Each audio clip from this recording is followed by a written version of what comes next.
Hello friends, ક્લાસમાં સ્ટુડન્ટનો question હતો કે આ ચણિયામાં જ્યારે કેનવાસનો બેલ્ટ લગાવીએ ત્યારે અસ્તરનું કટિંગ કેવી રીતે કરવું.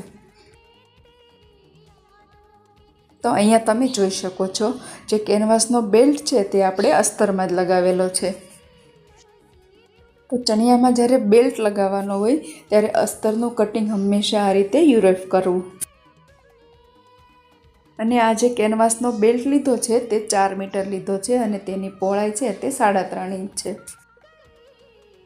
તમે જોઈ શકો છો બેલ્ટનું કટિંગ કર્યું છે તે આ રીતે ખેંચાય છે, જે યુરેફ કટિંગ છે. કેનવાસના બેલ્ટને અસ્તરમાં લગાવવાથી ચણિયામાં ફિનિશિંગ અને લુક બંને ખૂબ જ સરસ આવશે.